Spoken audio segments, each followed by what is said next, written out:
Hello mga kadiskarte! Welcome back dito sa aking YouTube channel. This is Clarice, usapang utangan online pa rin ang laman ng video na ito. So mga kadiskarte, may bagong update na naman si Digido. Yan yung pag-uusapan natin. Pero bago yan mga kadiskarte, Disclaimer po muna tayo. Ang video na ito ay hindi financial advice. Nasa sa inyong mga kamay ang desisyon sa pag-utang. hindi ko sinasabi na mangutang talaga kayo sa online loan app na babanggitin ko sa loob ng video na ito. Mga kadiskarte, may pa-monthly GCash giveaway po ako para kayo ay makasali. Huwag niyo pong kalimutan na i-like ang video na ito at mag-leave po ng comment sa comment section.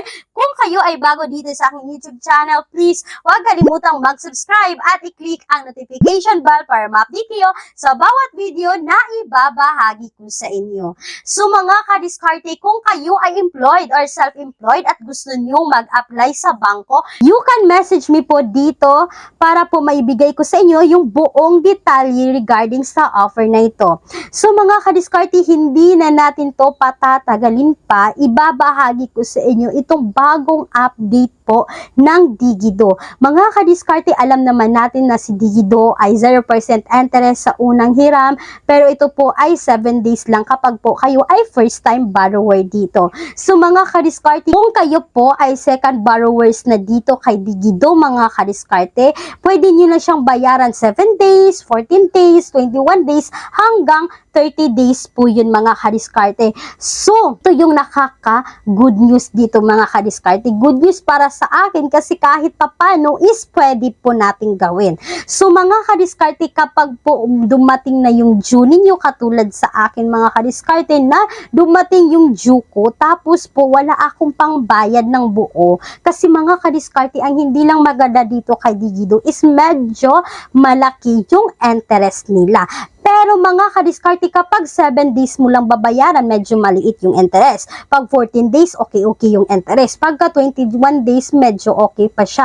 Pagka 30 days, mga kadiskarte, medyo malaki na talaga yung interest nila dito. Pero mga kadiskarte, kapag wala kayong pangbayad pagdating ng June ninyo mga kadiskarte, is pwede po na interest lang yung babayaran ninyo mga kadiskarte. Kapag po, for example, kagaya nito sa akin, nakapag-loan po ako dito mga kadiskarte ng 3,500, yung interest niya sa loob po ng 30 days is 1,680 po yun mga kadiskarte. Then pagkapunta mo dito mga kadiskarte sa inyong dashboard dito kay Digido, sa baba dyan mga kadiskarte, makikita mo dyan dito, pay the part of 1,680.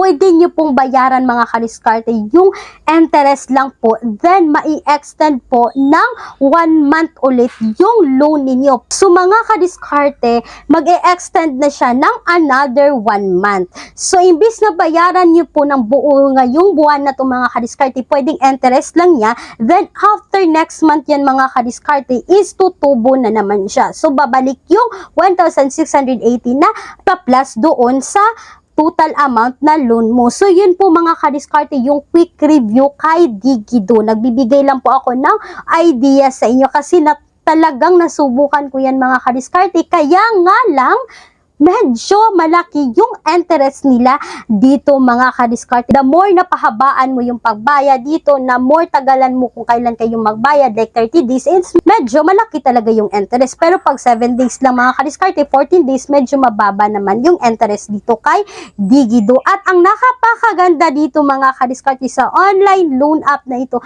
is talagang instant talaga silang mag-disburse ng utang mo dito mga kadiskarte. Pagkatapos mo mag-apply dyan na reloan is talagang automatic na papasok yung pera sa account ninyo. So, yun lang po mga kadiskarte sa video na ito. Pero hindi ko sinasabi na mangutang din talaga kayo dito kay Digido. Nasa sa inyo pa rin yan mga kadiskarte kung susubukan itong online loan app na ito. So, yun Kulang lang. ang budget, ang mahal ng mga bilihin. No problem, may solusyon tayo. Gamit ang isang valid ID, makakautang ka na sa loob ng 10 minutes o mas mabilis pa. Mag-apply ng loan kahit anong oras, kahit gabi o kahit weekends or holiday. Maaaring e-check ang pinned comment sa video na ito, bisitahin ang link at mag-apply na. So mga kadiskarte, huwag niyo lang pong kalimutan na maglalagay po ako ng Alternatives Online Loan App na subok na ng nakararami. Maglalagay po ako doon sa pinned comment section at description box ng video na ito. So yun mga kadiskarte, that's all for today's video. Once again, this is Clarice, ang inyong madaldal na kadiskarte. Laging tandaan na tayong mga Pinoy ay unli sa diskarte. Bye-bye!